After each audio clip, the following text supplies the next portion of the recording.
But the general theme here is a systematic dumbing down of Western countries under curriculum designed to produce a continued decline in fundamental skills.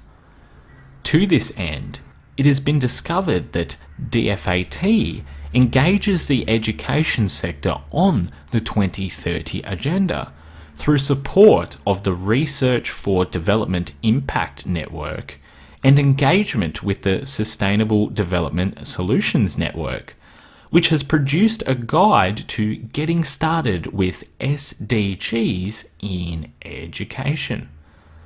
This guide is an initiative of SDSN Australia Pacific in collaboration with Australasian campuses towards sustainability for Australian and New Zealand universities. The tools help universities, higher education institutions, and the academic sector in Australia accelerate their contributions to sustainable development goals.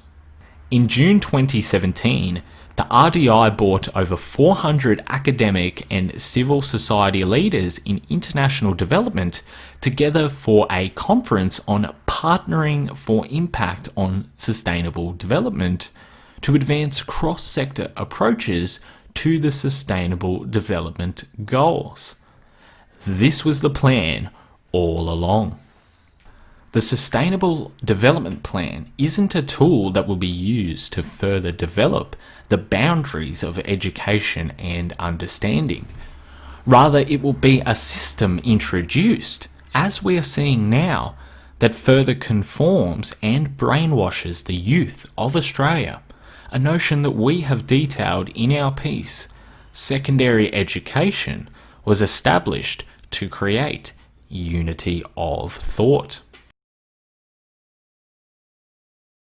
The second aspect of this plan includes a mass social engineering agenda that criminalises faith, marginalises heterosexuality, demonises males and the family unit, and promotes the LGBT agenda. The real goal is never equality, but rather the marginalisation and shaming of anyone who expresses any alternative characteristics whatsoever. Feminise society, create widespread acceptance of gentle obedience, along with self-weakening ideals of communal property and sharing of everything. Male energy has the strength to rise up against oppression and fight for human rights, and suppressing this is key to keeping the population in a state of eternal bliss as the agenda is rolled out. In relation to Agenda 2030, the No War Data program aims to strengthen regional and national capacities to measure violence against women in Asia and the Pacific, in line with existing global methods, ethical and safety standards.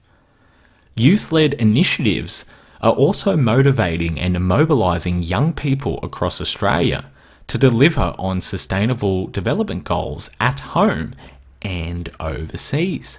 Examples include AIESEC in Australia, who sent 430 young people to volunteer in countries in Asia as part of Youth for Global Crisis, and the Australian Medical Students Association's Gender Equality Project, focusing on sustainable development, Goal 5.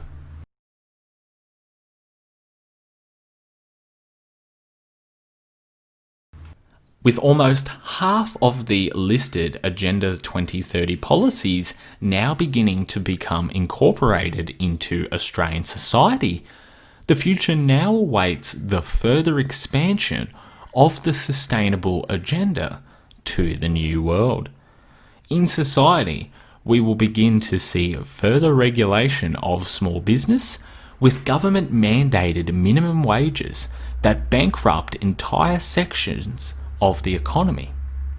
Employers will be forced to meet hiring quotas of workers based on sex, while mandating wage tiers under a centrally planned work economy dictated by the government. Australia will continue to collect debt, spending money to hire corrupt foreign corporations to build large-scale infrastructure projects that trap nations in an endless spiral of debt. See the book Confessions of an Economic Hitman by John Perkins to understand the details of how this scheme has been repeated countless times over the last several decades. Entrepreneurship and innovators will continue to be given less grants and opportunities to foster developing industries, confiscating nearly all gains of those who choose to work above and excel. Rural areas will have instituted Hunger Games-style protected areas, which the government will claim are owned by the people, even though no people are allowed to live there. This will force all humans into densely packed, tightly controlled cities where they are under 24/7 surveillance and subject to easy manipulation by the government.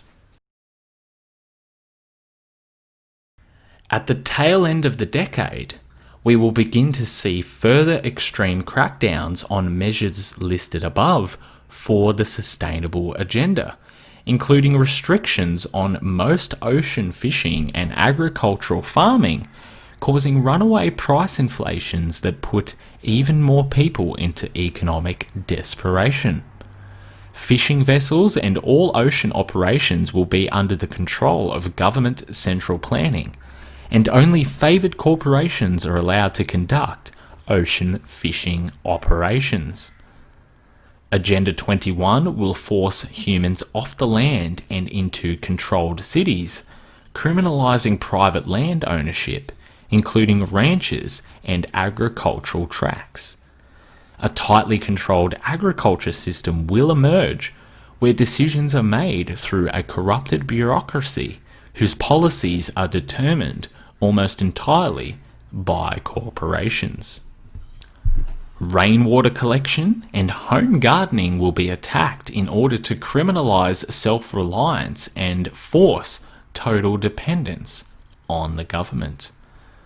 Legal immunity to economic immigrants and protected minority groups as the new protected class in society will emerge, and inclusive institutions will measure favourable tax structures and government grants which they will receive to hire LGBT workers. Global trade mandates will override national laws while granting unrestricted imperialism powers to international companies. Trade pacts that bypass lawmakers and override intellectual property laws, such as the TPP, will make the world's most powerful corporations maintain total monopolies over drugs, seeds, chemicals, and technology.